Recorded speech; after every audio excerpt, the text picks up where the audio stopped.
Shalawam. This is Adasabatsai 1 returning with Yahawah's calendar according to Chanawak, who is Enoch. And we're looking at part 2 called The Sun and the Divisions of Time. And we looked at part 1 where we took a look at the moon. And now we will see why we are following, or we ought to be following, a solar calendar and not a lunar calendar. Okay? So let's get started. Let us look now at the sun. The sun is referred to as masculine, and he is consistent with his rising and his setting. It is for this reason why he is used to establish time beneath the dome. So the dome here is speaking of first heaven, and there's time only beneath the dome. Above the dome, there is only eternity, and that's where Alahayam, Yahawah, Hamashiach, Rawach HaQadash, the angels all dwell, as well as Chanawak and Alahayam. Okay? That's where they are. So let's look at first Chanawak chapter 72, verse 1. The book of the courses of the luminaries of heaven, the relations of each according to their name, origin, and months, which Uriel, the holy angel who was with me, who is their guide, showed me, and he showed me all their laws exactly as they are, and how it is with each of the years of the world, and to eternity, until the new creation is accomplished, which endures all eternity. So Hanawah was given all the information to hand down to his descendants about time until the ending of time, until the new heavens, the new earth, and new Yerushalayim, until eternity. All right? He was given all of this information. So where's that information today? Okay.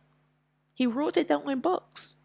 He was told to write down the information in books and hand them to his children.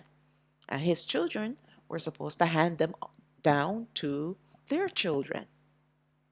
But we know those books were taken, destroyed, hidden, and the few that they couldn't hide, which is this book here, they, do their usual changes.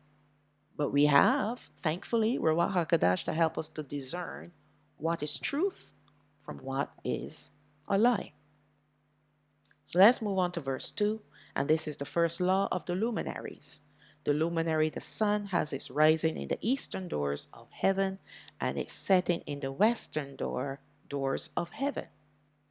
And I saw 6 doors in which the sun rises, and 6 doors in which the sun sets, and the moon rises and sets in these doors, and the leaders of the stars, and those whom they lead, 6 in the east and 6 in the west, and all following each other in accurately corresponding order. So there are 6 doors numbered from 1 to 6 in the east, numbered from 1 to 6 in the west, and they correspond accurately with each other, meaning that if the sun enters through door, and we will see this, door number 4, it will set in door number 4 until it changes its month. Then it will rise and enter through door number 5, which will be the next door, and then it will set in door number 5.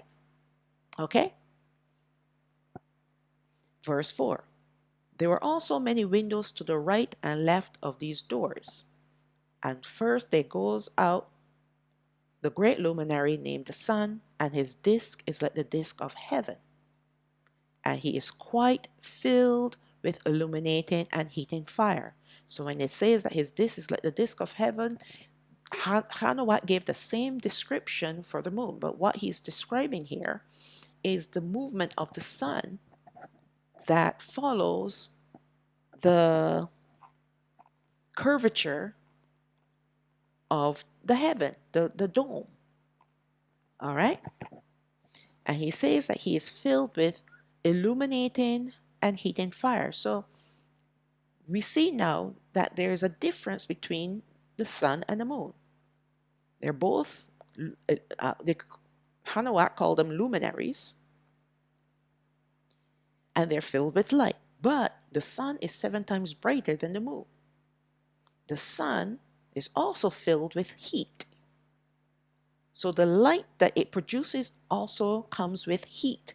The moon produces light, but there's no heat. Okay, verse 5. The chariot on which he ascends, the wind drives, and the sun goes down from heaven and returns through the north in order to reach the east, and is so guided that he comes to the appropriate door and shines in the face of heaven. So just like the moon, the sun travels on a chariot, and the wind is what pushes the chariot. That's the movement of the sun. And again, we see this word north. So this is not compass north. If the sun enters through the eastern gate, the eastern portal or door, whatever you want to call it, and it exits the western portal, where else can it go in order to come back to the eastern portal? But underneath the earth, because it's making revolutions around the earth, contrary to what we were taught in school. We were taught that the sun is stationary, and it's the sun and the moon and the stars that move. All right? The earth moves around the sun. Not according to Chanawak's description here. All right, verse 6. In this way, he rises in the first month in the great door, which is the fourth. So this great door, it is called the great door, the fourth, because that's where our first month of the year begins. And in that fourth door, from which the sun rises, in the first month are 12 windows, from which proceed a flame when they are opened in their season. So, in addition to the sun being a ball of fire, sorry, I shouldn't use the word ball, but a disc of fire, because a ball gives you that globe idea, that sphere idea. It's not a sphere, it's a disc, it's flat. No one has landed on the moon, and what they show about the sun is usually CGI. Everything that they show you in space is CGI. This is something that we need to understand. All right? CGI. And the earth is not a ball either. But I digress. So there, in addition to the heat coming from the sun, we have these windows next to these doors that also proceed a flame. That means they send heat along with the heat of the sun when they're opened in their season, meaning when it's time for many windows to be open, which will usually be in the summertime, then that's when the earth becomes hot. All right? Now, how these windows operate, I don't know. Because we know on certain parts of the earth, when there's summertime, other parts of the earth, there's winter. So only Alahayam, Yahawah, knows how these luminaries operate. And that's why he sent the angel, Uriel, who is one of the 7 archangels, to show and explain to Chanawak how the luminaries, the portals, and the windows operate, how they work. But we don't have access to that information. We just have access to this information, because I'm sure he gave him more information than this. Okay. Verse 8.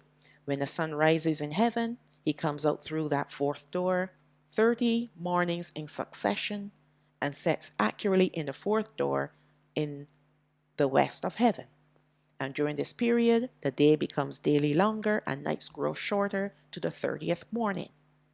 On that day, the day is longer than the night by a 9th part, and the day amounts exactly to 10 parts and the night to 8 parts. So when you start hearing these parts again, remember in part 1, I explained that parts can refer to hours. We know that Yahweh, when he gave time, and this we saw in part 1, our day was made up of 18 hours.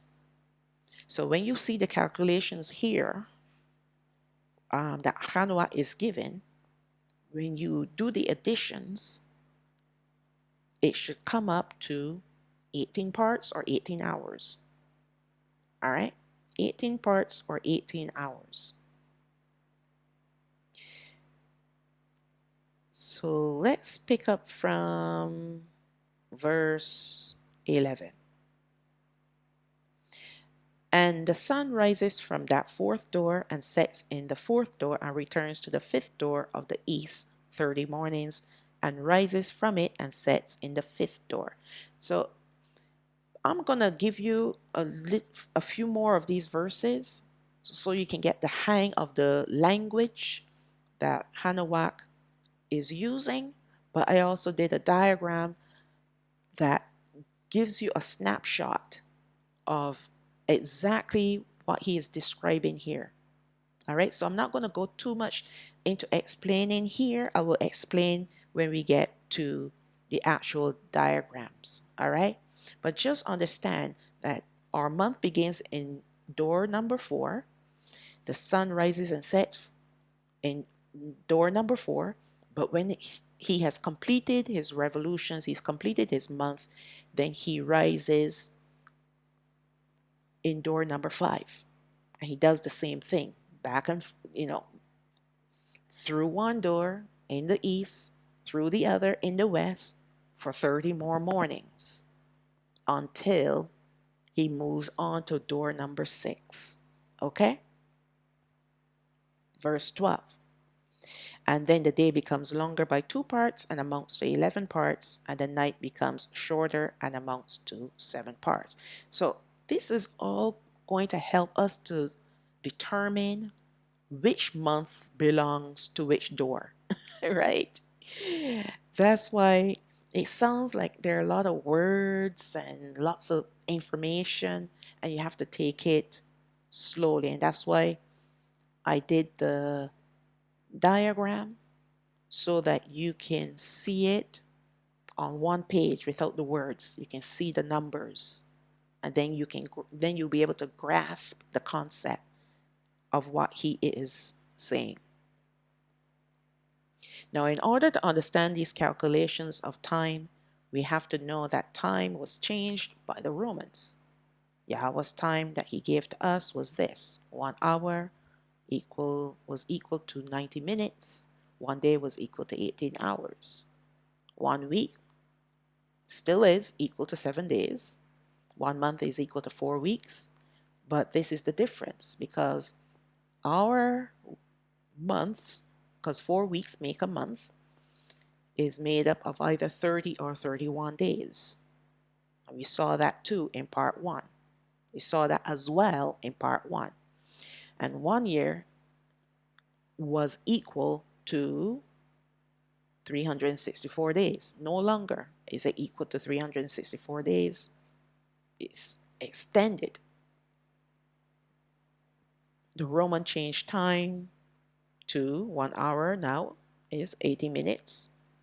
1 day is 24 hours. 1 week is 7 days. 1 month is 4 weeks.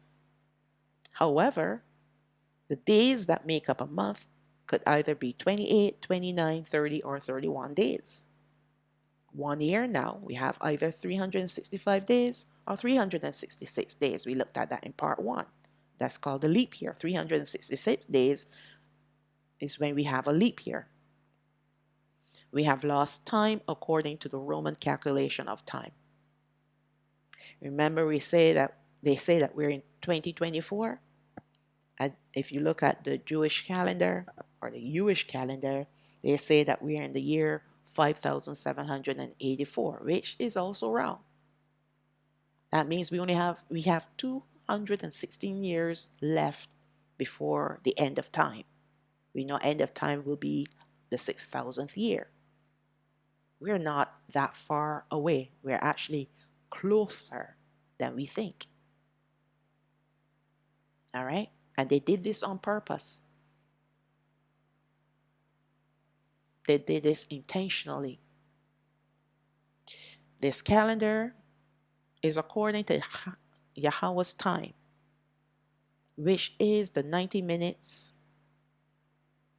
18 hours, 30 to 31 days, 364 days, and a year. So that's the calendar that we are going to follow. Okay? Therefore, when Chanawak speaks about the day becoming longer by 2 parts and amount to 11 parts, and the night becomes shorter and amounts to 7 parts. Parts here are referring to hours, according to Yahawah's 18-hour clock. So if he says 11 parts, the night becomes 11 parts, and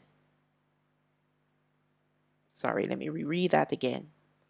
The day becomes longer by 2 parts and amounts to 11 parts, sorry. And the night becomes shorter and amounts to 7 parts. When you add 11 and 7 together, you will come up with the number 18. That's because originally our time was based on an 18-hour day. Sorry, I'm making so many mistakes. 18-hour days. Okay? Let's read on. Let's move on. Because there are 18 hours in one day, the sum total of the parts or hours must be 18 hours. Chanawak is giving us clues as to how to calculate the very first month and its days. A chart will help us to understand better and to see clearer just what he is stating. Now, we're not going to know immediately what this first month will be, but he has given us clues for every month. And we look at those ones that we know for sure what he's pointing at. I'm speaking of the time when the days are double to the night, meaning the days will be 12 hours and the nights will be 6 hours. Or reverse that, nights will be 12 hours, days will be 6 hours. Then there are times where the nights and the days are equal, meaning 9 hours for the day and 9 hours for the night. All right, so we know those 4 basic months, what those 4 months will be based on that particular information. So it could either be summer or winter for the double day, double the amount of hours for the daytime as compared to the nighttime. That will be summertime. Double, and then reverse that will be wintertime. Double night to the daytime hours. Equal daytime hours, equal nighttime hours could only be spring or fall. All right? So we choose the one which we refer to springtime because that's where our month begins. Our month begins in the spring. That's why our very first month, Abayab, is called what is translated to mean fresh or new because it's the new month. Or yeah, it actually refers to as green. You know, when things start to grow, when our vegetation start to grow, it would be in the springtime. All right. So that's our beginning month would be springtime. So we try to locate the springtime in order to know, okay, what month that will be. And then we try to find the door that corresponds with that month. All right. It's not that difficult at all, but you have to keep your thinking cap on. Otherwise, you can you know, mess things up here or mess things up there. Another thing that throws anyone off, and it's thrown me off many times, because I was using the lunar calendar. You see, I tried it all.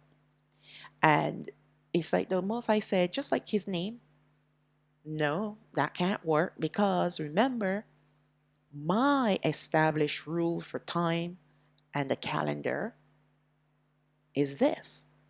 So you can't go outside of that in order to fit the numbers in. And that is the problem. When we get to the actual calendar in part 3, you're going to see what I'm talking about. And there are many times I kind of like threw it away and wanted to start all over again because I felt I did something wrong. Well, yes, I did. And no, I didn't. Because time has been changed, it has left us with days that are not really accounted for. And when I say that, I mean that it should work out perfectly each month.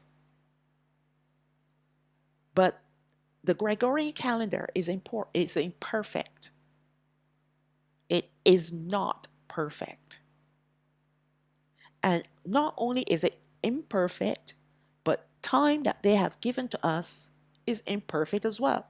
And has caused a lot of shifting in Alahayam's calendar, which creates a few issues when you try to plug in the numbers.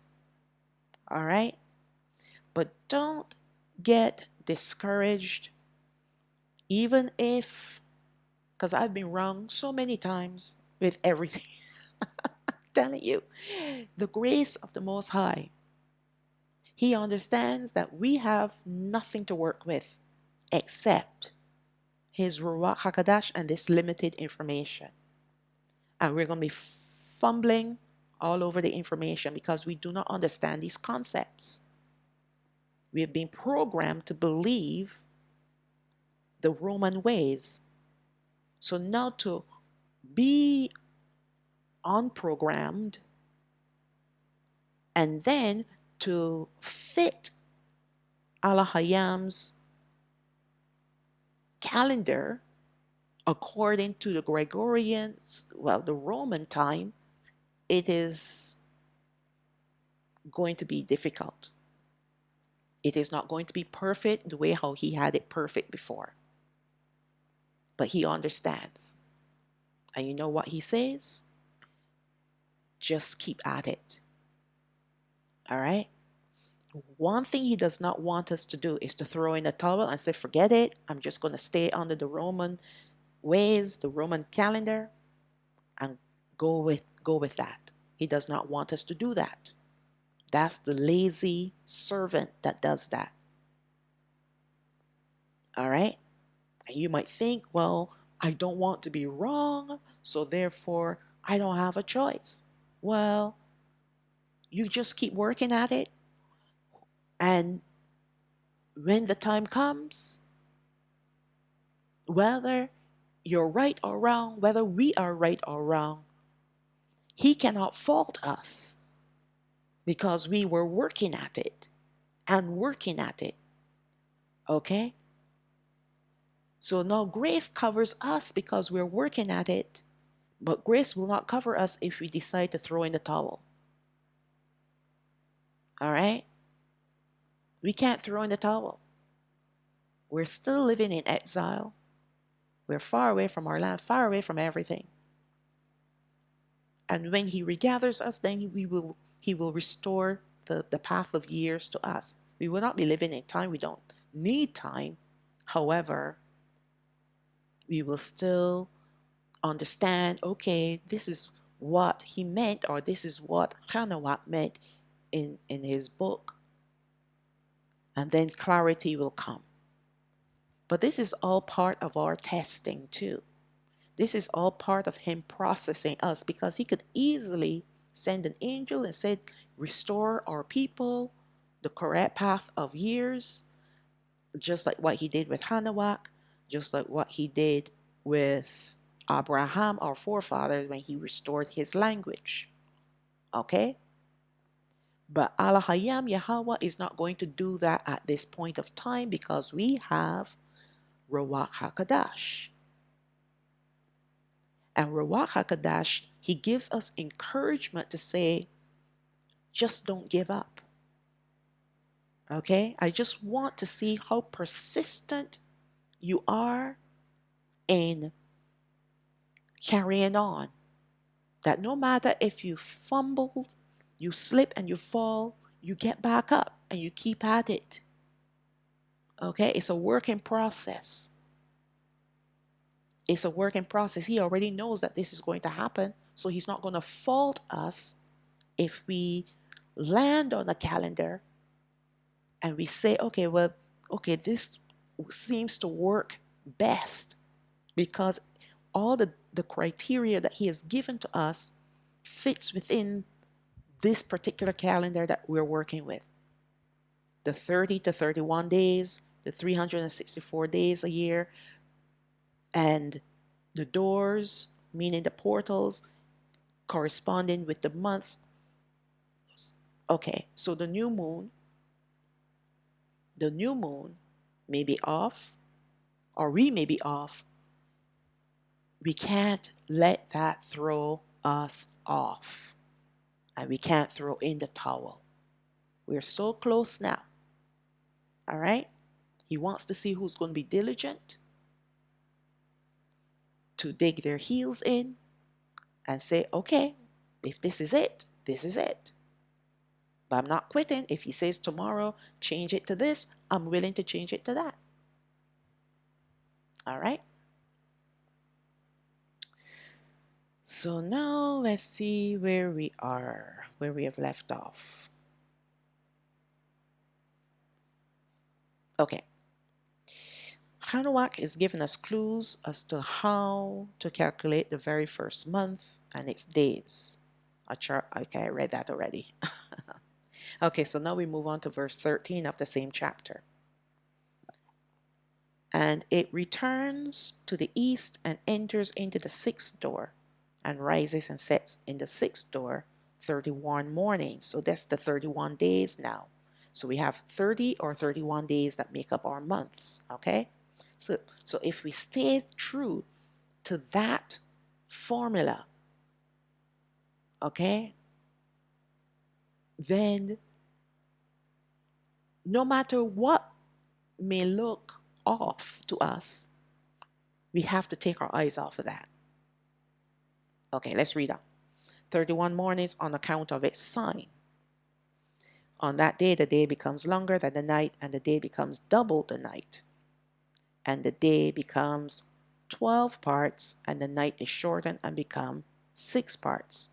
And the sun mounts up to make the day shorter and the night longer, and the sun returns to the east and enters into the sixth door and rises from it and set 30 mornings.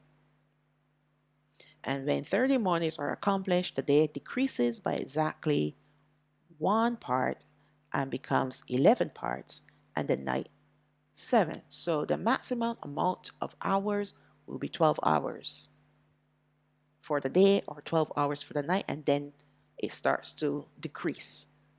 All right? Verse 17.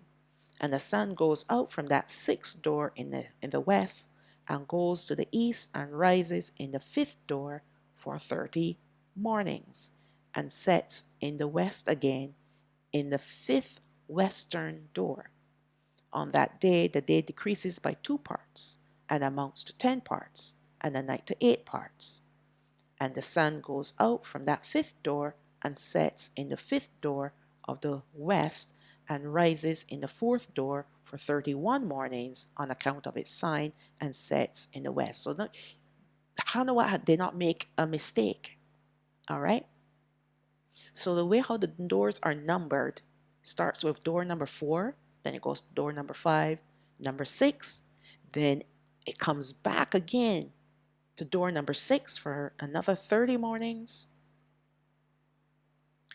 And then it goes to door number 5, door number 4, door number 3, door number 2, and door number 1. And it stays in door number 1 for an additional month. Then it will go to door number 2, door number 3, door number 4. We will see that when I show you the chart. Okay? So that's the pattern, and it's cyclical. Okay? Cyclical. Let us remember that there are 6 portals or doors in the east where the sun, moon, and stars rises from. And there are 6 portals to the west, which correspond to each other. This is where the sun, moon, and stars enters or sets to do their complete revolution around the earth to enter through these portals. Let us look at how these hours or parts increase and decrease to indicate their months. So now we're going to look at it like not with all those words and paragraphs, okay? So now this is according to chapter 72, verses 7 to 10.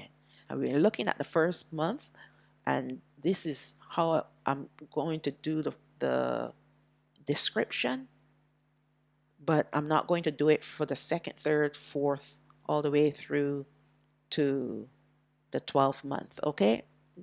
I wrote out the verses 7 to 10 just to give you an idea, and then I took away all the words and just put the numbers in. So the first month begins at door number 4. The sun rises and sets in door number 4 for 30 mornings. The day grows longer while the nights grow shorter to the 30th to the 30th day or morning. By this time, the day is longer than the night by a 9th part, meaning 1 hour longer. Time is being calculated by ninths because it easily divides the 18-hour part. So one day, the daytime hours will be 10 parts or 10 hours, and the night hours will be 8. The nighttime will be 8 hours. All right, so now we're going to continue with this formula.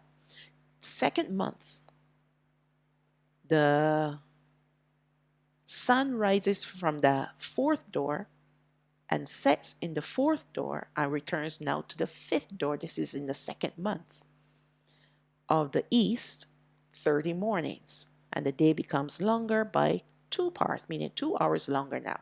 So the day now, instead of 10 hours, will be 11 hours, and the night will be 7 hours. So if you do the calculation, 10 plus 8 equals 18. 11 plus 7 equals 18. All right? Let's look at the 3rd month. The sun returns to the east, rises in the 6th door now for 31 mornings. The day becomes longer, which is double the night. So now the day is equal to 12 hours and the night is equal to 6 hours. And if you add 12 and 6 together, you will have 18 hours. And that is the 3rd month. Our 3rd month, by the way. The 4th month, the sun returns to the east and rises in the 6th door. 30 mornings. And this is the same 6th door as the 3rd month. Now the days will become shorter and the nights will grow longer by 1 hour. So the day is equal to 11 hours and the night is equal to 7 hours. The 5th month, the sun returns to the east, rises in the 5th door, 30 mornings. The day decreases by 2 parts or 2 hours. So now the day is equal to 10 hours and the night is equal to 8 hours. So now we have the 6th month. The sun rises in the 4th door and for 31 mornings, and the day becomes equal with the night in length. So the day is equal to 9 parts or 9 hours, and the night is equal to 9 hours. So now we move on to the 7th month. The sun rises in the 3rd door. 30 mornings. Night becomes longer and the day grows shorter. So the day is equal to 8 parts, and the night is equal to 10 parts. And the sun rises in this is in the 8th month, sorry. The sun rises in the second door for 30 mornings. And the day is equal to 7 parts, 7 hours, and the night is equal to 11 parts, or 11 hours. So then we move on to the 9th month. The sun rises in the first door for 31 mornings, and the day is equal to 6 parts, and the night is equal to 12 parts, or 12 hours, which is now double. All right. So before we move on to the 10th month, let's go over and look at the doors again. So we have here the 4th door, then it moves on to, sorry, here. The first month is the 4th door. The second month will be the 5th door. The third month will be the 6th door. The sun remains in this 6th door for another month, month number 4. And then for the 5th month, it goes to door number 5. The 6th month, it goes to door number 4. The 7th month, it goes to door number 3. The 8th month, it goes to door number 2. And the 9th month, it goes to door number 1. And the 10th month, it will go back, it will remain in door number 1. Okay? And then it will go back in this direction here. Number 1, then number 2. And then we start the cycle all over again. Number 4, sorry. Door number 1, door number 2, door number 3, and then door number 4, starting the cycle all over again. All right. And one other thing I wanted to mention, oh yes, the when you add the 10 parts and the 8 parts, if you look at all these numbers, 11 plus 7 equals 18, 12 plus 6 equal 18, and so on and so forth. So it all adds up to 18, because 18 was the length of a day in our time, when we were living in our land. Okay. All right. So now we move on to the 10th month. The sun rises in the first door for 30 mornings, which is same as door number 9. Sorry. Same as the same door number 1, as in the 9th month. And the day is equal to 7 parts. Now it's increasing because we're now heading towards summer. So when the day had only 6 hours and the night had 12 hours, that's winter. So now the day is growing longer because it's heading towards springtime. So we have the day will be 7 hours, and the night now will be 11 hours. So we have, for the 11th month, the sun rises in the second door for 30 mornings, and the day now is equal to 8 hours, and the night equal to 10 hours. And for the 12th month, the sun rises in the third door for 31 mornings, and the day now is equal to 9 parts, and the night now is equal to 9 parts. So now they are the same. All right, they are the same. Let me see here for a second. They are equal and they are the same. So this now will be equal. Yes. So now this is heading to springtime. All right. It's heading to springtime. Verse 32 of the same chapter.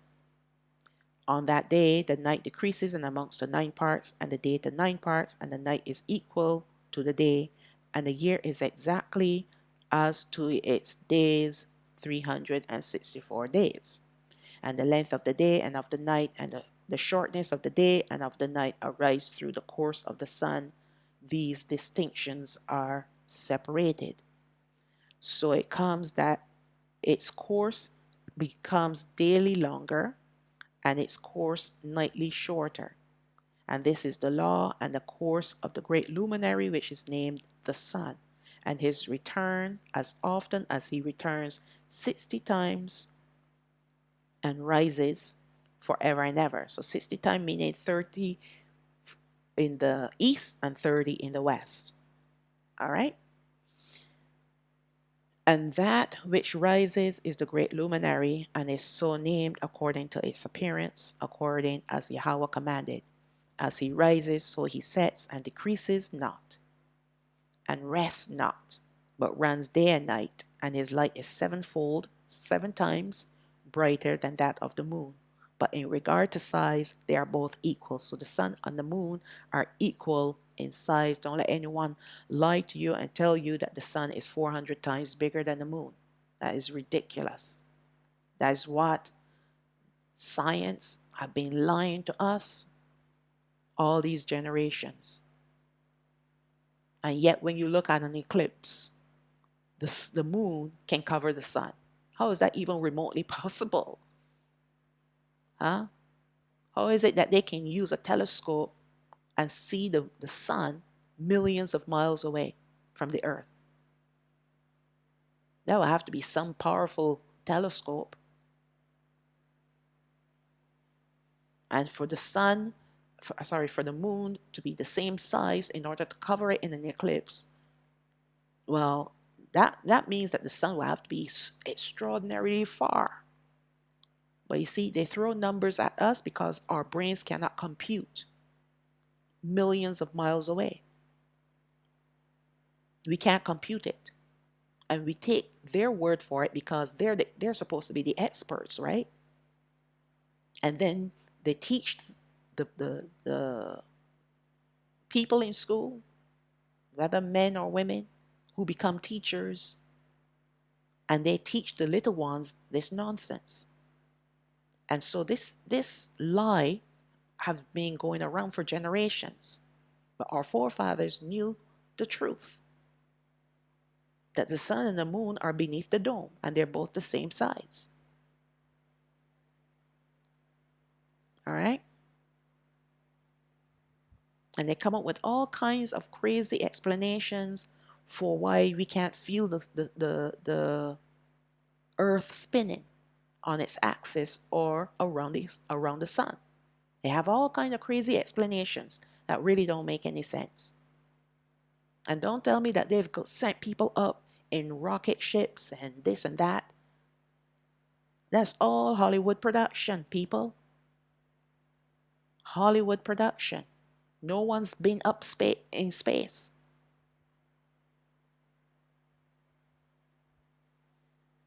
All right? Another thing to consider are the many windows found on either side of these doors, which are responsible for sending out flames, and which gives the earth additional heat. These windows open only for the sun. The moon, however, produces no heat whatsoever, only light. These windows open according to the months. For example, in the summer months, we will have all the windows open, and they will begin to close as the fall months begin, until we reach the winter months, where the fewest of the windows will be open. Now, it is you see, this is Yahweh's mystery, because if on one side of the earth is experiencing wintertime, and on the other side of the earth is experiencing summertime, how do these windows operate? Okay? And this is a point that I brought up because it's a mystery. And when he gives us the knowledge and the understanding, then we will know. But it's not relevant to the calendar, to drawing up his calendar. It is not relevant. Just know that this is one of the great mysteries that we will love to understand. And in due course, he will allow us to understand it. He allowed Chanawak to understand it, and Chanawak went back and taught his children. And they knew, and they taught their children. But that knowledge is lost. Okay? And this is not Alahayam's problem. I shouldn't say problem. It is not his fault that this has happened. This is because of the rebellion of our forefathers. Now, we could still be in our land today if our forefathers had walked in the commandments of Alahayam. But they did not. They rebelled. They wanted to go after pagan gods. He said, okay, if that's what you want, that's what you're going to get. I'm going to scatter you to cause you to live amongst them, and you're going to have to serve them and their gods. And this is where we are today. So it's not his fault, it is our fault. And we need to take responsibility for it. Even though it's our forefathers that did it, we need to still take responsibility for what they have done. All right? Because look at how we are today. We can't even agree on his name. And we know that we've been lied to, but we still want to sit under their calendar. So you see the problem that we are? we are a big problem to ourselves. And that's why Alahayam is not going to give us full clarity. All right? Because it's like casting his pearls to swine. We're unclean in our thoughts and in our hearts. We're still serving idols. We're still insisting on serving idols. And still insisting on living under the system and mixing with the Gentiles. And the few that have refused, unfortunately, we still have to persist and not let it throw us off the path that he has us on. And trust in him. Yes, I would love to know the path of years, but he's not going to give it to us now. He will only give it to us when we are regathered. That much I do know. There's too much evil on this earth for him to give us his pearls. The only thing we need to do is to trust him and to have faith. And he will do the rest. Do not be like the slothful servant and throw in the towel and say, well, we're living here in this world, and he said occupy till he comes, so we don't have a choice but to stay under the Gregorian calendar. That's not what he wants to hear. He wants to hear we will stand against what the wicked people of this world, the agents of Satan, have done. And we will not worship on their days. And we will not worship their gods, no matter what.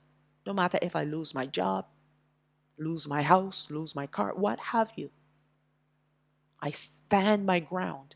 I stand for righteousness and holiness. That's what he wants to hear. That's what he wants to hear. Another thing to understand is the location of the sun above the earth will help to determine how much heat countries will receive. That, again, I can't even calculate. I'm not a mathematician by any means at all. Right? Simple mathematics is a problem for me. But I do know that the sun, the doors, where they're located in the eastern part of heaven, under the dome, it shows you, or it causes the sun to be either higher up above the earth or lower. All right, that much I do know because I've seen it. Same thing with the moon. Now, the next thing that we need to do is to know the months that correspond to these calculations above. It is easy to do so as we have many clues, which we can use even the calculations according to the Gregorian calendar to figure out. That's the only thing it's good for. For example, the longest day and the shortest night. The day is equal to the night. The longest night and the shortest day, and the night is equal to the day. So we know what those 4 times are pointing us to. pointing us to the equinoxes and the solstices of the Gregorian calendar. All right? There are only 4 times in the year when these 4 calculations occur. Each of these calculations point us to the seasons that the Gregorian calendar calls the solstices and the equinoxes. This is where we can be sure when the beginning of Yahawah's calendar actually begins. The longest day and shortest night is in the summertime, and we know this to be June according to the Gregorian calendar, but it is the 3rd month according to Yahawah's calendar. It is June according to the Gregorian calendar, but it is the 3rd month according to Yahawah's calendar. So then we work backwards. If the 3rd month is June, then the 1st month will have to be April, not March, like some of our brethren are doing. They're celebrating Pesach in March.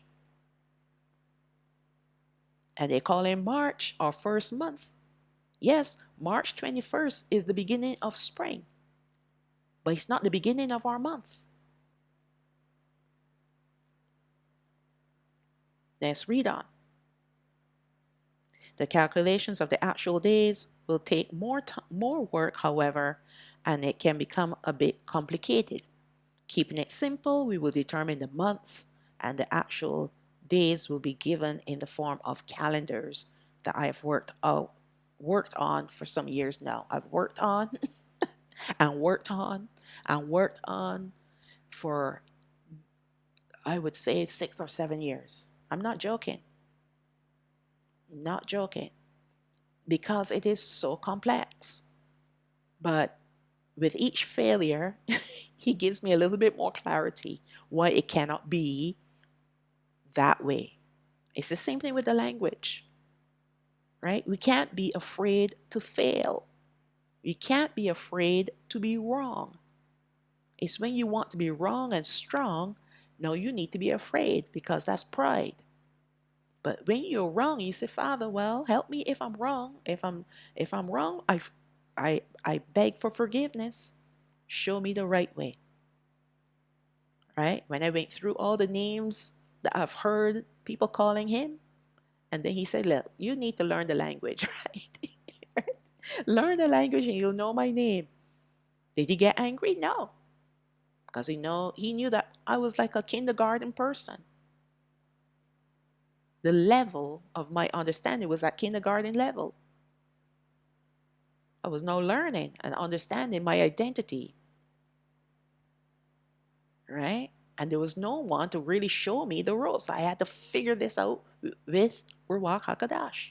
So, of course, there were many mistakes that I made. And I was not afraid to be wrong. All right? I was not afraid to be wrong. I'm still not afraid to be wrong. I say, if I'm wrong, forgive me. But there's nothing else I can do. Nothing else that we can do. All right? You just can't let pride step in. Because if he says tomorrow, okay, I'm ready to give you some more information, then you have to be able to let go of what you thought you knew and say, okay, all right, let's go back to the drawing board. All right? So now let's look at this little chart that I've put together. It's not quite straight, but it does its job. If the 3rd month of our calendar is June in the Gregorian calendar, then our 1st month is April, which is easy. That's the easy part, right? So now let us look at both calendars. So I have here the months, our months, and then I have Yahawah's month, and then we have the Gregorian months, and then we have the doors, and then we have the days. So we know the months number from 1 to 12, but let's look at the end of this chart here. Let's look at the days, all right? We see that our 1st month, which is Abayab, it starts in April, according to the Gregorian calendar, and it starts with door number 4. Our second month, which is Zah, which is also 30 days, is door number 5. And that is in the month of May.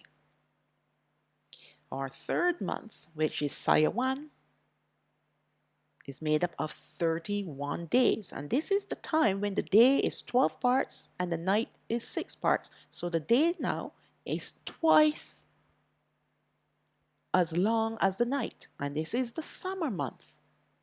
That's why we come up with June for this month. All right? And that comes through the sun and the moon and the stars. But the sun comes through door number 6. We're going to focus only on the sun. The sun comes through door number 6. All right? Now, month number 4 is Abba. And we go back now to 30 days for that month. And the sun remains in door number 6. And this is the month of July. Then we have month number 5, that is Nayasan. Again, 30 days for this month. Now it comes through door number 5. And this is the month of August. We have month number 6. Now this is 31 days.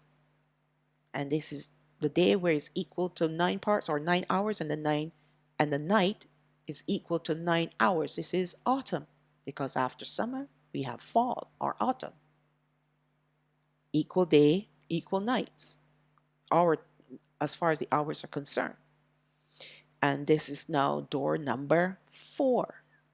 And this is in September. Okay? Month number 7, Alahayam. Sorry, I skipped the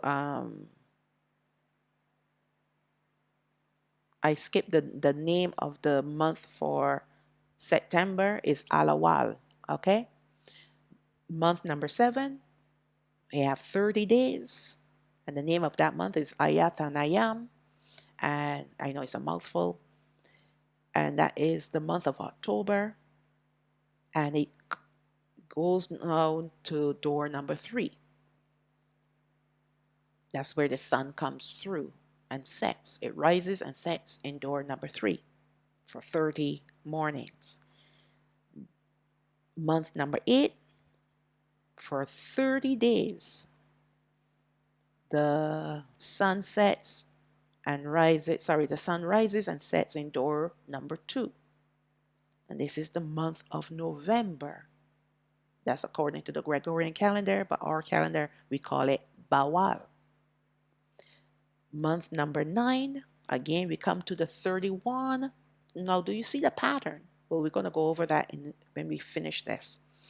We now have 31 days for month number 9. And that the sun rises and sets in door number 1. And that's the month of December. And that month is called Kasala. Month number 10, 30 days. The sun rises and sets in the same door number 1. Remember, there are only 6 doors. And that is the month of January. And our month is called Tawab. Month number 11, for 30 mornings, the sun rises and sets. Now we go to door number 2.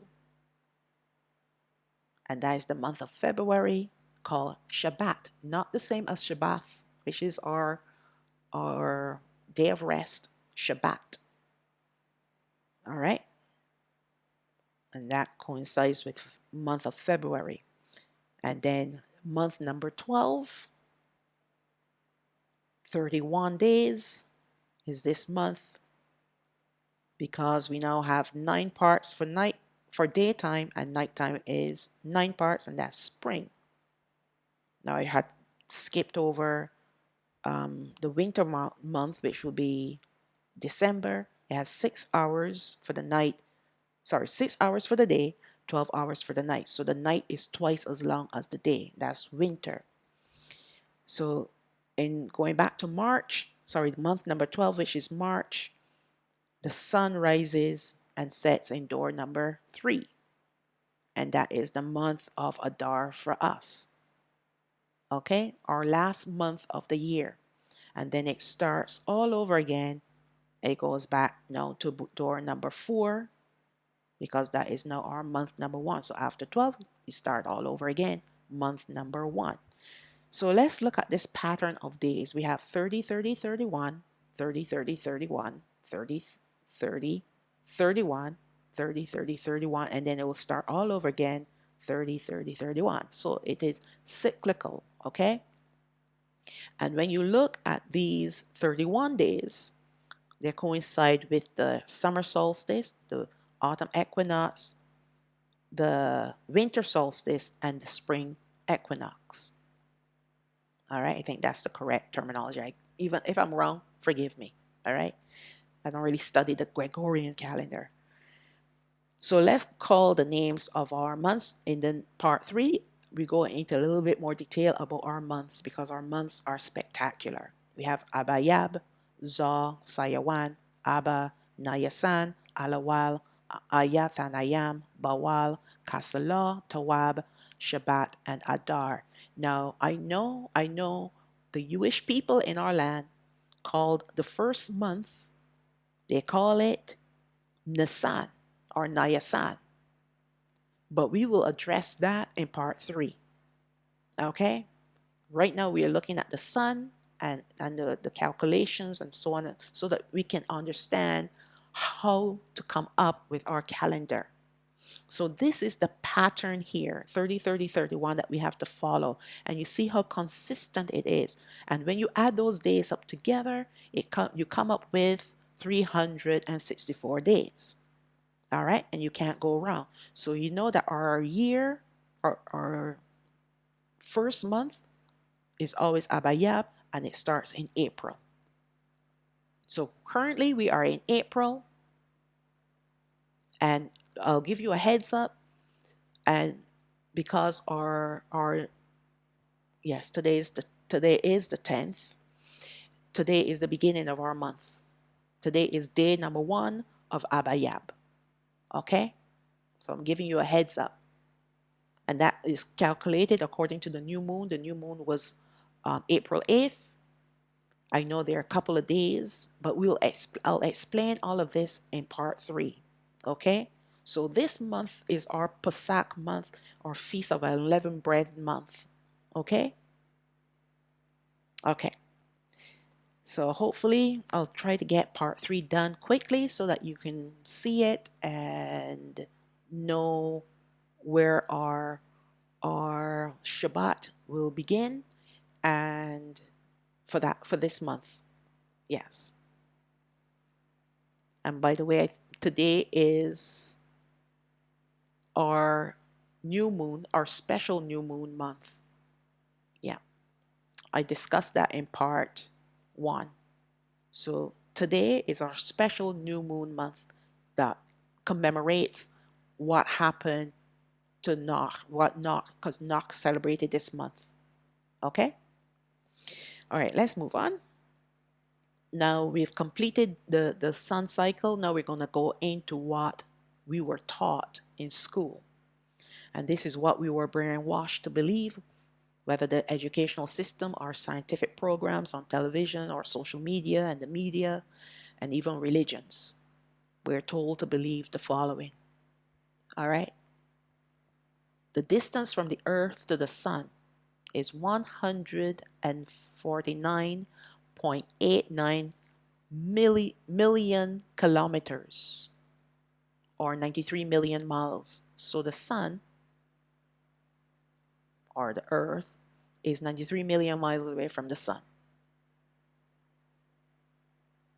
Okay. The sun is 400 times bigger than the moon. That's what people have been brainwashed to believe, that the sun is actually so massive. That's why we can see it in the sky, and it looks the same size as the moon. because it is so far away. It is enormous, it's ginormous, and it's so far away that when we look at it, it looks like the same size as the moon. Right? That doesn't really hold a lot of logic to me, especially if you know we're under the dome. We're under the firmament. They've been trying to penetrate the firmament for generations. They can't. Every rocket that they send up, it makes an arc and it goes into the sea. All right? And that's what they're using the American taxpayers' money for. They're trying to penetrate the dome. They can't. The sun is 390 times farther away from the earth than the moon. The moon is 150 million kilometers away from the sun, or 93 million miles away from the sun. The moon is 384,400 kilometers away from the earth, or 238,855 miles away from the earth. Now, can you compute these these miles and these kilometers? The earth is a spinning ball. Oh yeah, we've been taught that. And we've seen pictures of it too. In fact, every time NASA, not a straight answer, gives you a picture of the earth, it's always in blackness. You don't see any stars. It's only recently that they started to put little white dots in their little pictures now. But the earth doesn't move. You don't see the earth moving in their pictures that they show us. We see clear pictures as if the ball earth is standing still. Because if it's spinning, you will not see with clarity. There will be blurred lines. The earth itself will be blurred. Oh, let's read on. We'll see what I'm talking about. The earth rotates on its axis, producing 24-hour days, producing the 365-day-a-year calendar. It takes the earth 365 days to revolve around the sun. That's what they say. You understand? As the moon orbits the earth orbits the sun. The earth rotates 1,000 miles per hour on its axis. Now, just think about that for a second. When you go 100 miles an hour in a car on the highway, 110 miles an hour, or even faster than that, everything becomes a blur. What you're passing becomes a blur. Why is it that when the earth is spinning 1,000 miles an hour on its axis, that you can still see with definition all the lines, the shape of the ball, the outlines of the continents? Why is it that you see that? If it's spinning that fast, even if you take a snapshot of something moving, it's always a blur. It will always be a blur. Unless you have one of those super fast snapshot things, but then still, this is 1,000 miles. You will have to have some extraordinary piece of equipment taking a picture.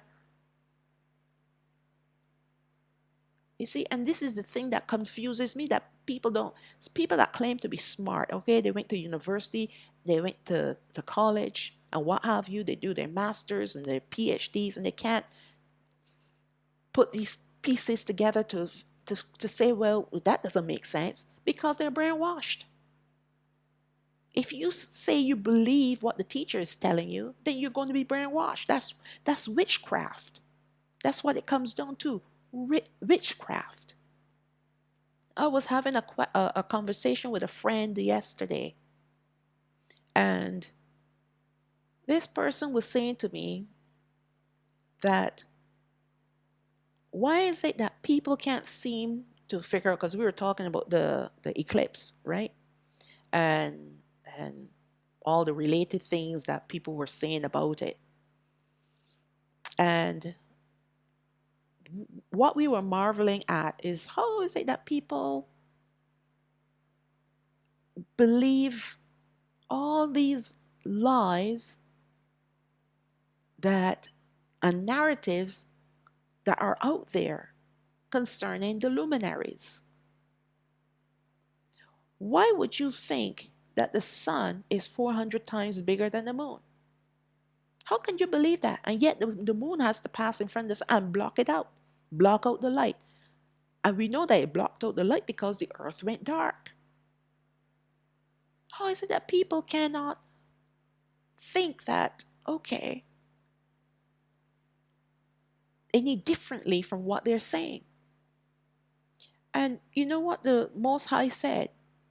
When you start to believe their lies and you come under their witchcraft, it is witchcraft. The lies that they spin, the deception that people are under is a form of witchcraft. And when you give ear to their nonsense and you start to believe their nonsense, then you fall under the witchcraft. All right? Your eyes become blind, your ears become deaf, and your hearts become calloused. And that's what witchcraft does. All right? We were all indoctrinated with these lies because we all came through their system. But it took Alahayam's his Rawach to awaken us. Because we all had a time capsule of awakening within each of us. And when and when that time came, we were awakened. There are many that have been awakened, but they have chosen to stay asleep because the shock of it all is too much. And on top of that, they love living in this world. They don't want to give up the ways of the world. They don't want to give up the ways of the Romans.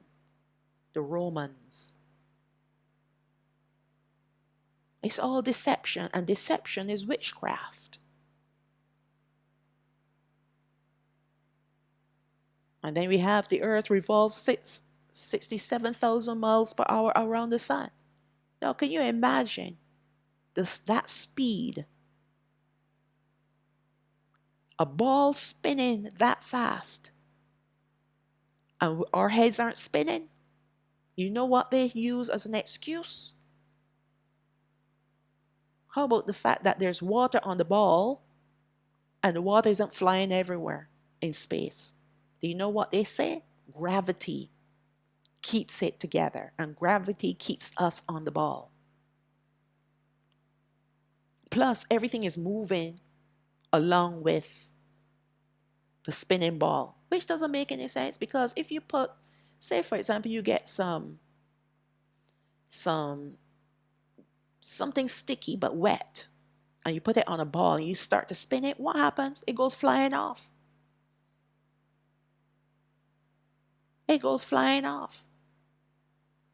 And then, they carry the narrative even further with this guy. What is his name now? Supposed to be a physicist, Einstein. He calculated the formula for gravity, which to me is gobbledygook. There's no such thing as gravity, and that calculation is utter nonsense. And if you do your research about these people, they're all part of the Freemasons. And they have sworn to bring deception on people. That's why when you look at pictures of him, his tongue is sticking out. That is a secret sign. That's part of their symbolism. That's them telling their own people, hey, I'm one of you. When you see their tongue sticking out, that's a signal. Just like the hidden hand is a signal too. The one eye and all these, they're all symbols.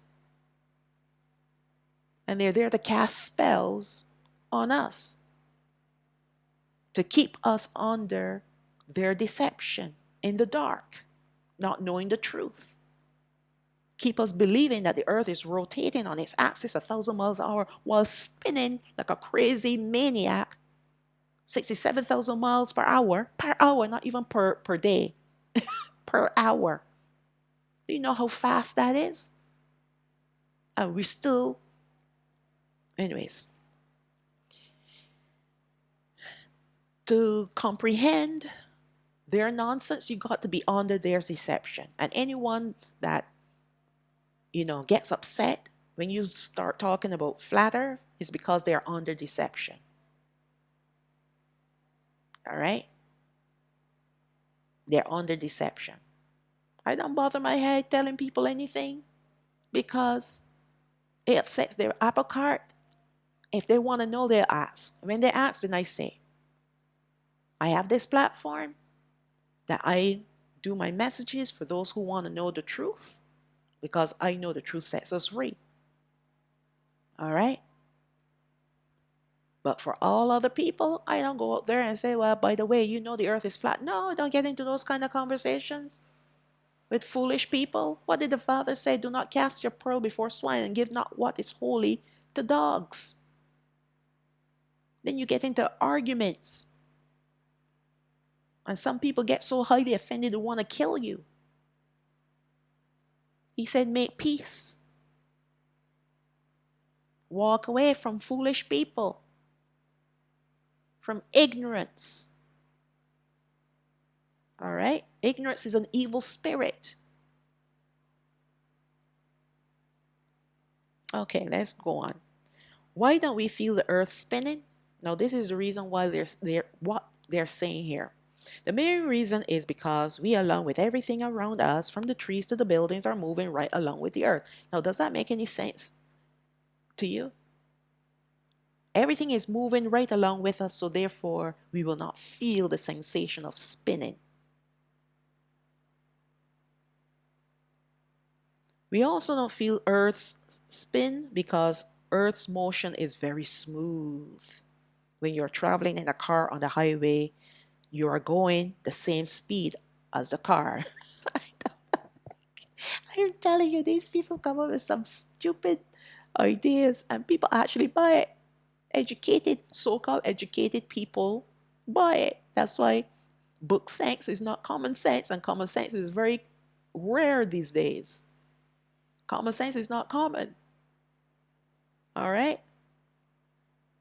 You're sitting in a car that's traveling at 100 miles an hour. Of course, you're going along with the car. If another car is next to you, traveling at 100 miles an hour, it still feels like it's moving at 100 miles an hour. You feel that you're moving fast, as well as the vehicle next to you is moving fast. So I don't understand this logic. It's not logic, it's stupidity, because they think that we're stupid.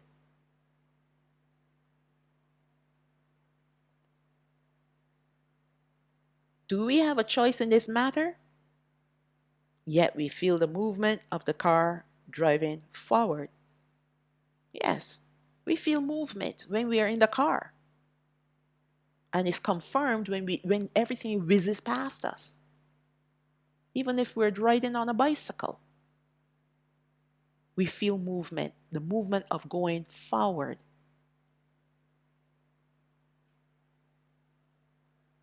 So we should be feeling a movement of us going around in circles.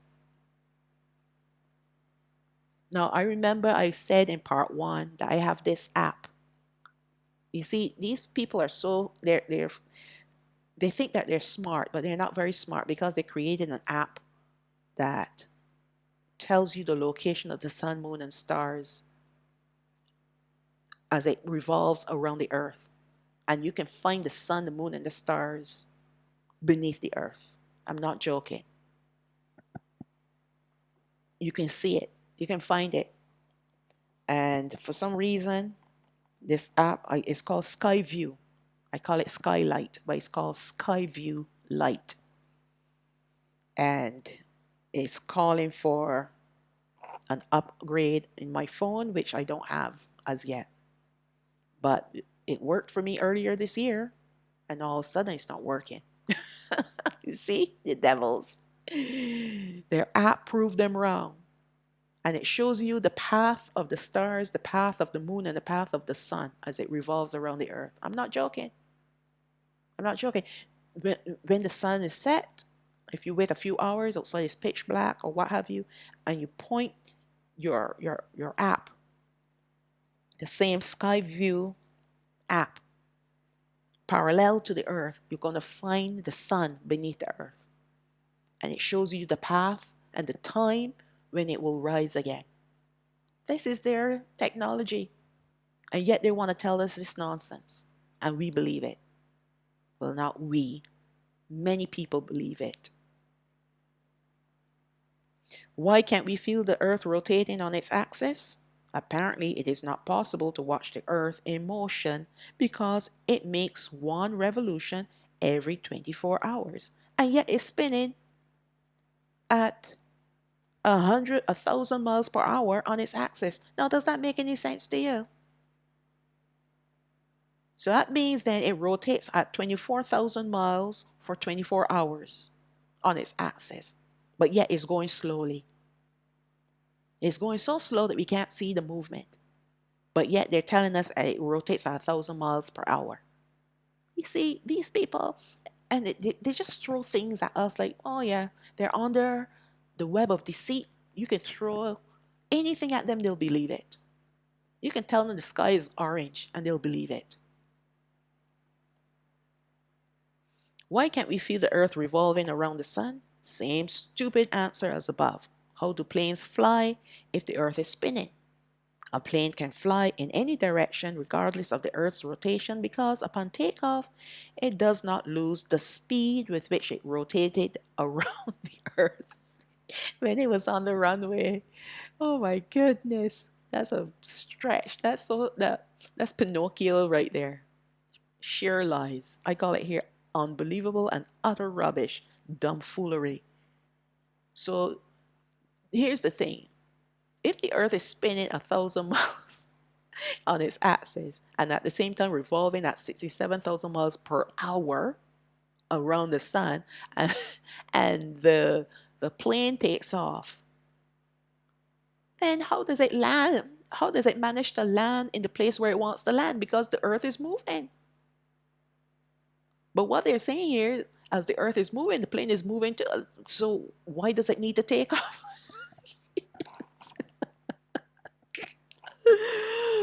Oh my goodness. Like, seriously, like, if you really sit and ponder on these explanations, you will see that these people are truly stupid. And I am insulted to think that they think that I'm stupid like them. Right? I'm a little offended, actually. In fact, a lot offended. But thanks be to the Most High, I can sweep their garbage away and not be bothered by it. I just look at it this is the first time in a long time that I've looked at this, right? Because I'm doing this presentation, right? But if I wasn't doing this presentation, there would be no need for me to look at this nonsense. None whatsoever. Because I'm not getting into any arguments with anyone about the earth spinning or the ball earth versus the flat earth. I don't get into those kind of conversations with people. People are free to believe what nonsense they want to believe in. All right? If you come down and you ask me for the truth, then I will tell you the truth. But I'm not getting into any discussions or arguments with anyone. It's an utter waste of time. And we have limited time left on this earth. So we need to use it wisely and not waste it with fools. Yes, they are fools because they're the devil's children. And they're under heavy deception. All right.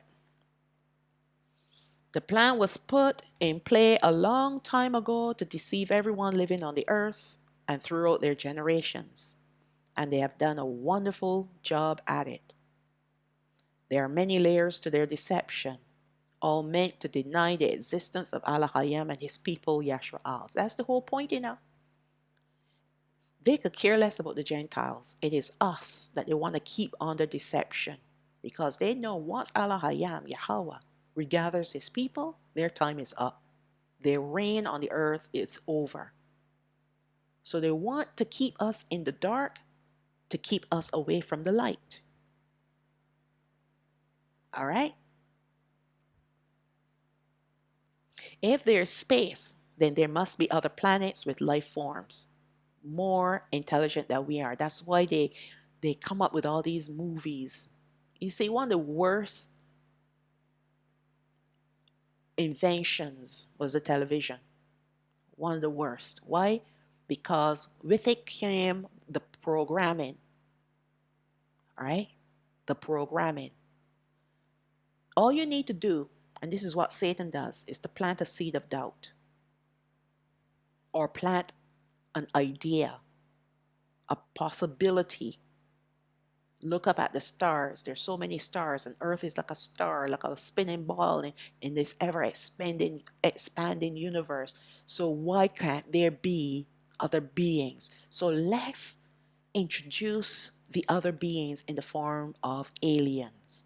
Let's introduce it through the programming, through television. Television. All right? So they come up with shows like Star Trek, Deep Space Nine, what have you, get people to fall in love with the characters and with the plot and with the idea. Then they have the sightings, the unidentified flying objects sightings, and people being taken and probed and what have you. All right?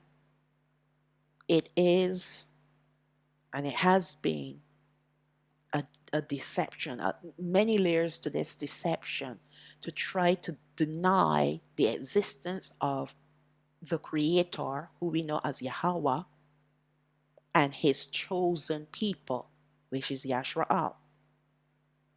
This is the intention, this was and still is the intention of the fallen.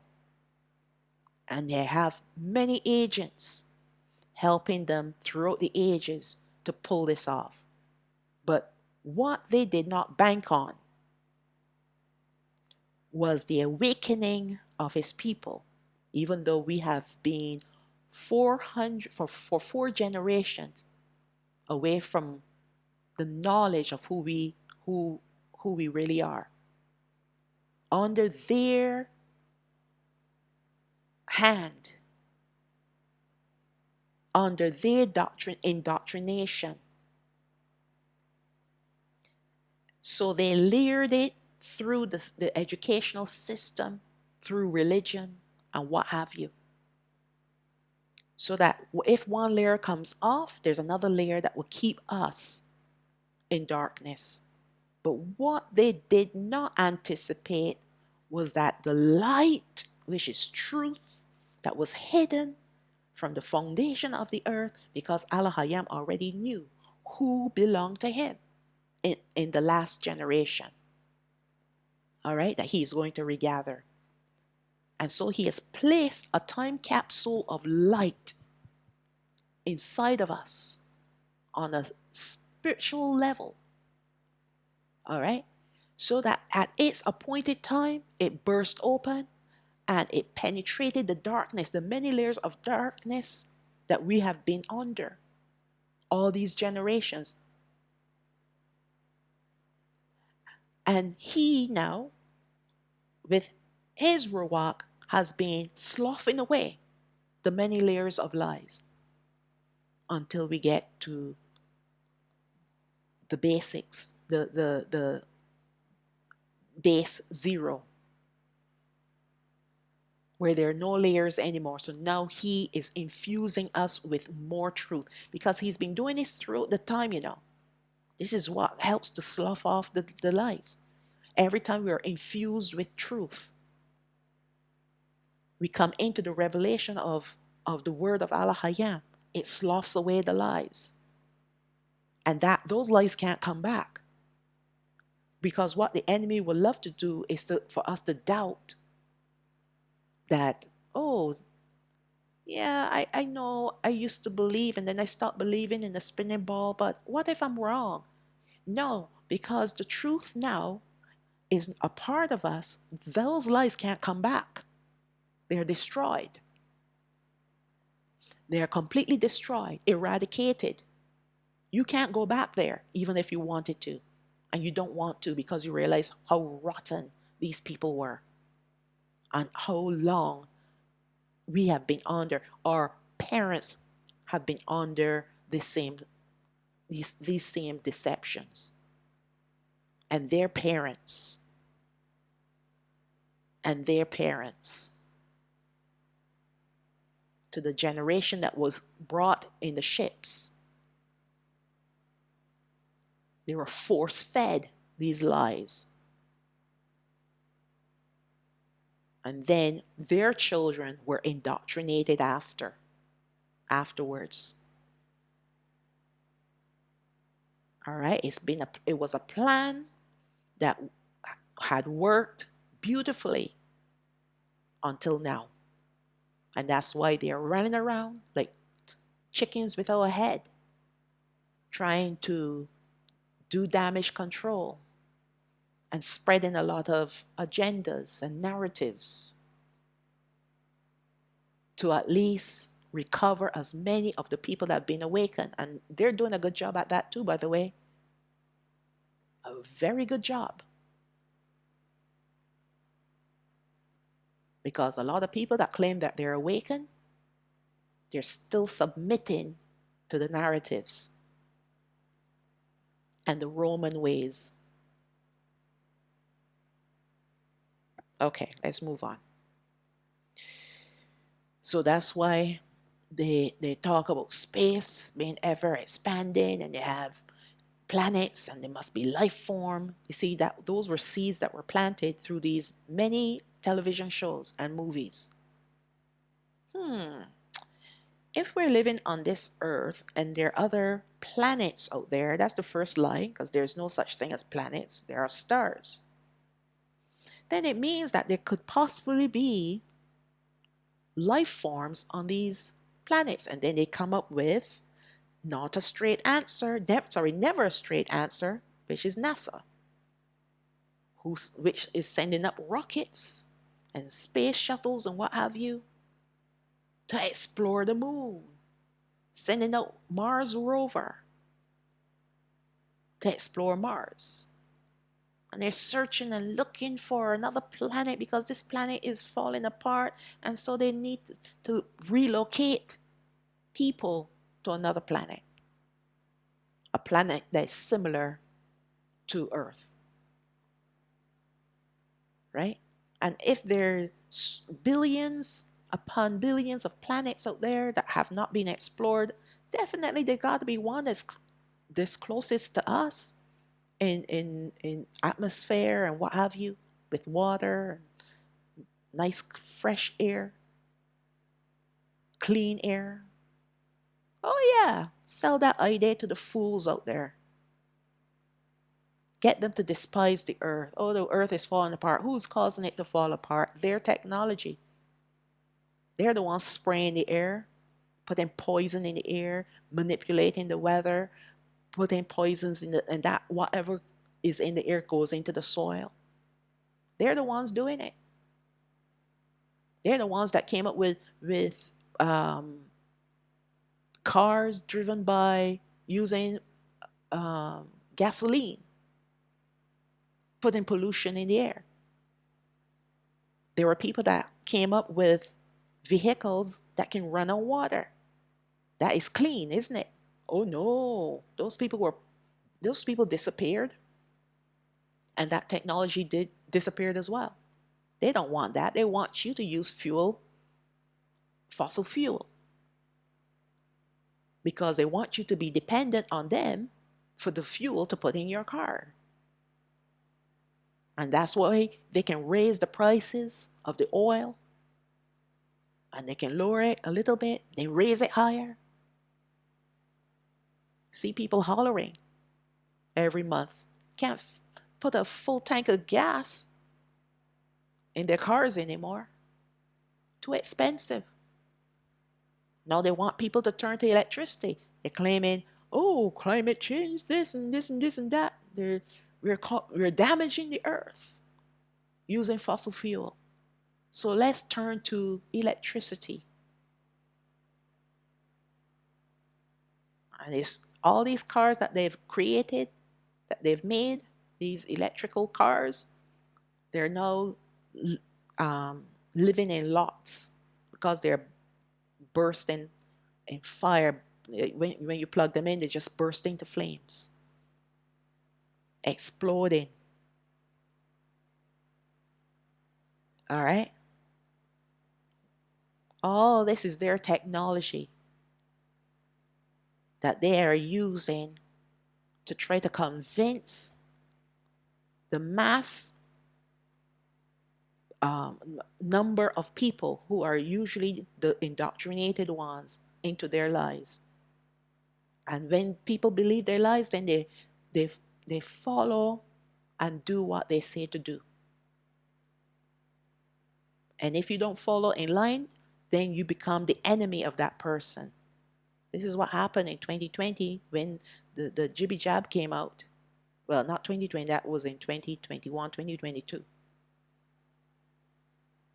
Friends became enemies, family members became enemies. There were some that were for it and some that were against it. And the ones that were against were turned upon.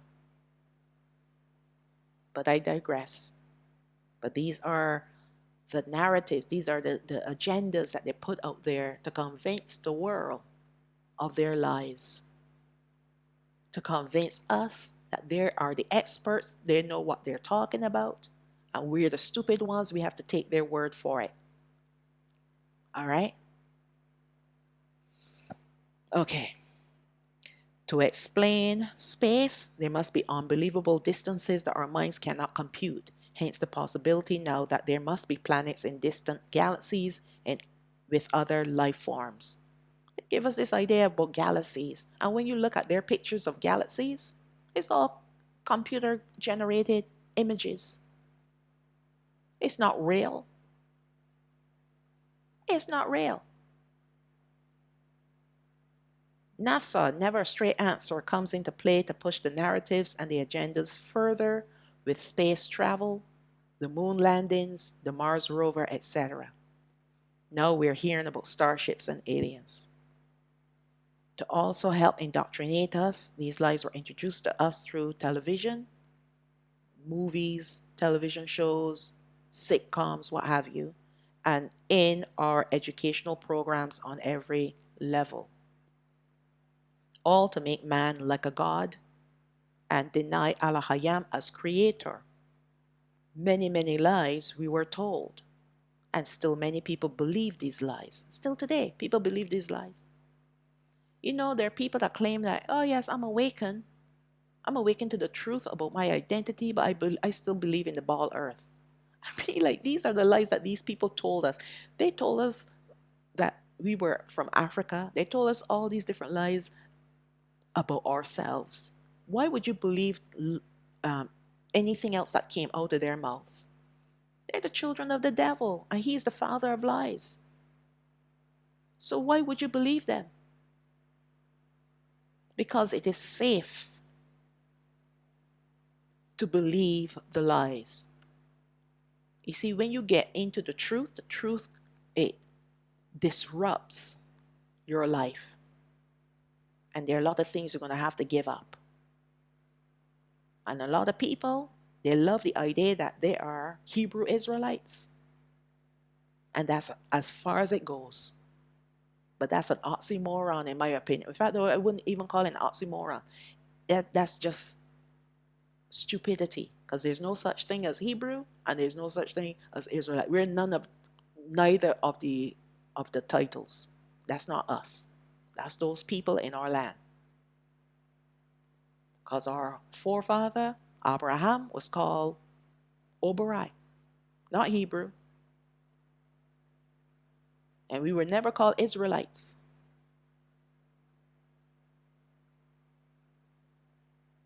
Because Israel, if you notice how it ends with L, is not us. That's a fallen god. Okay. Let's continue on. Let us consider the spinning ball. The spinning ball earth. It is a hot debate subject today because you are either indoctrinated and under their control, or you're awakened to the truth because you're a true believer in Alahayam. So you can't believe that the earth is a spinning ball and claim to be awakened.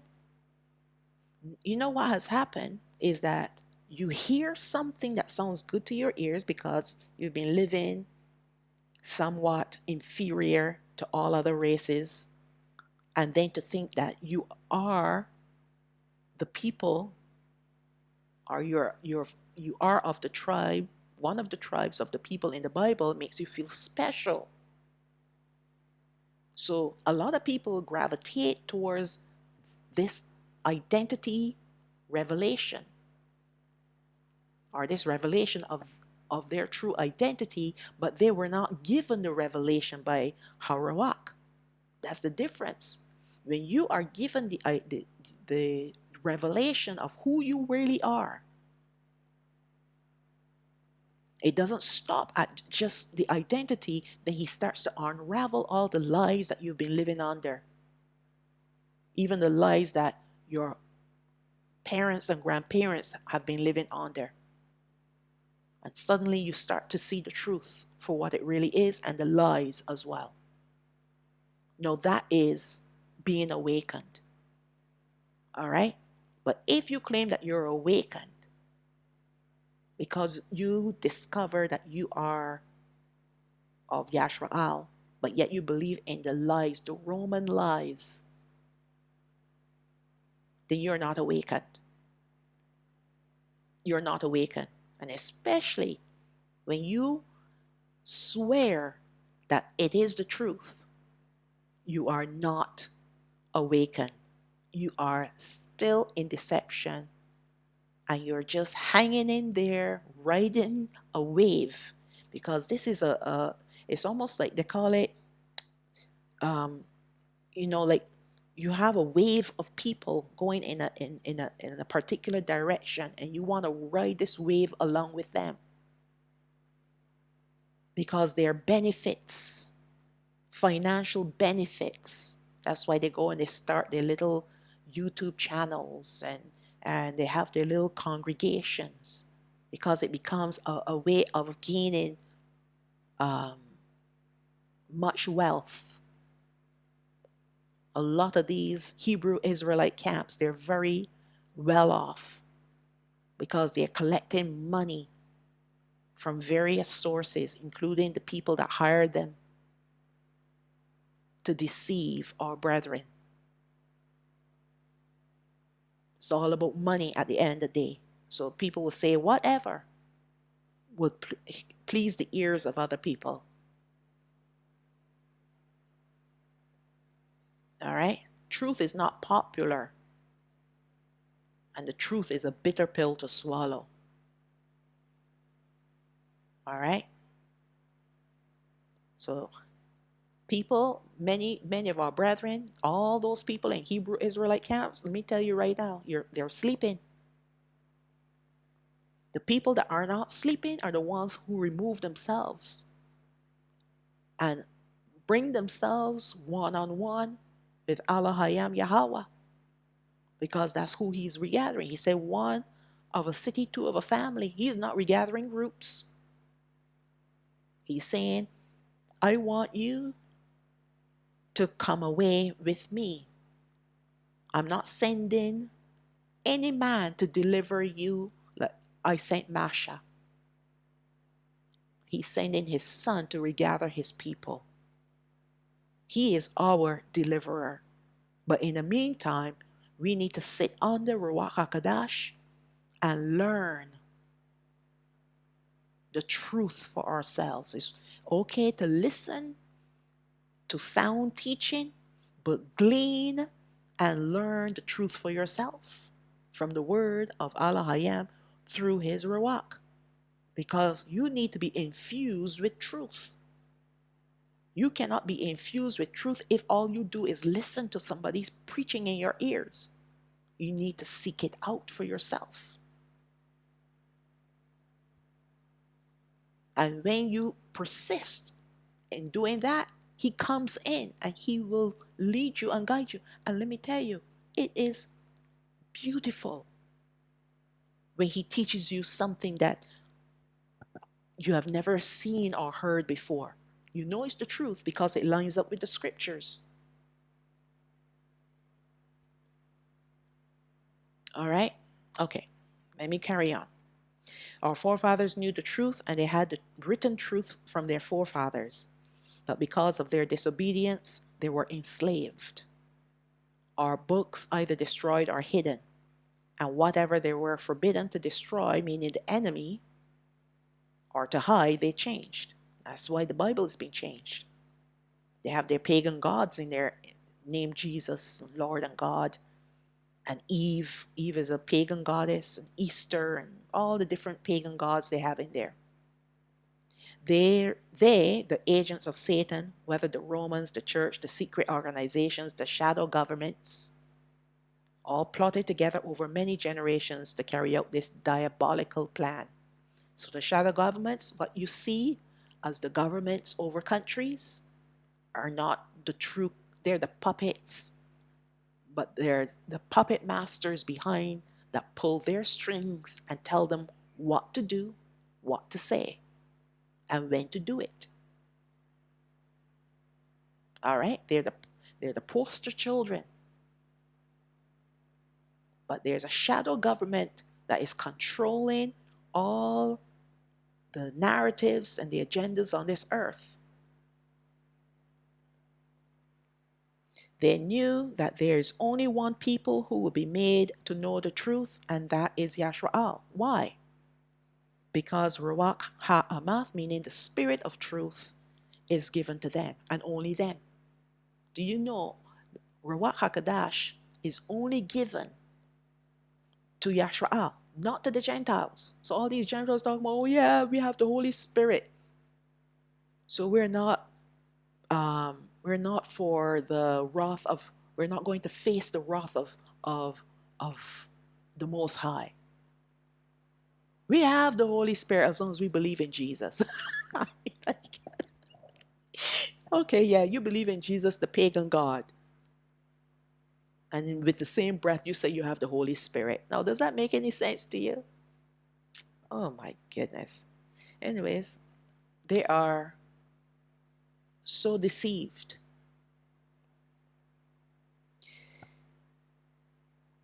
They knew that there's, I read that already.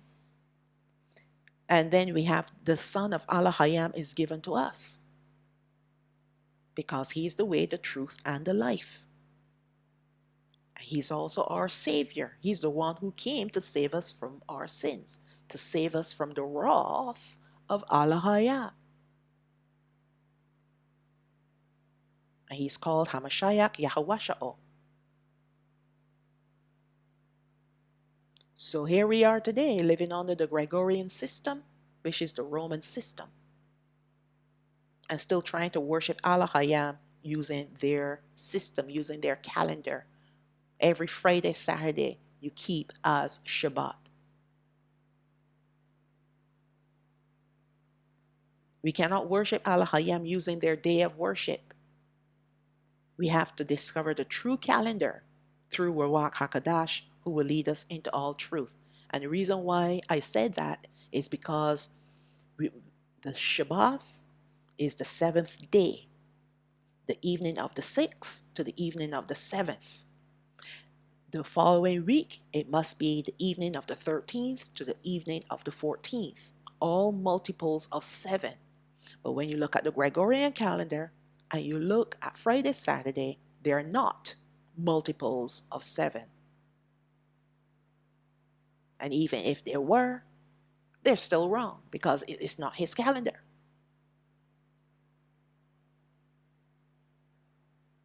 The truth is simple, maybe too simple for the proud and educated.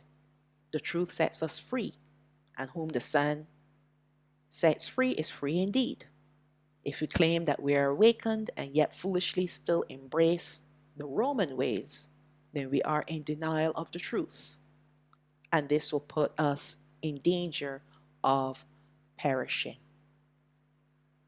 We can't claim that we're awakened and we're still following after our slave master's ways, worshiping his gods, worshiping on their pagan gods' days, the days of their worship.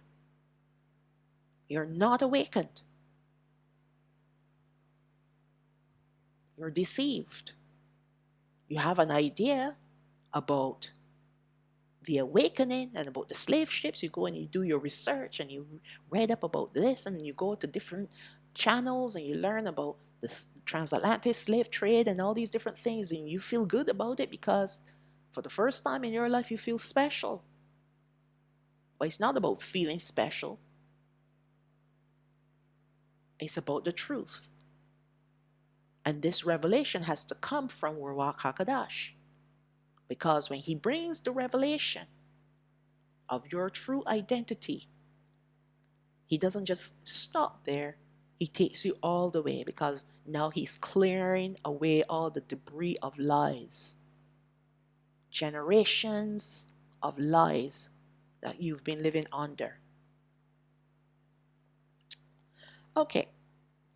So this is the ending of part 2. Part 3 is going to be very interesting, because we're going to look at the months of our calendar. And I have done at least 4 calendars, and I'm going to show you the discrepancies in there, but we can still follow it. And discrepancies come because we're not following the 18-hour day rule.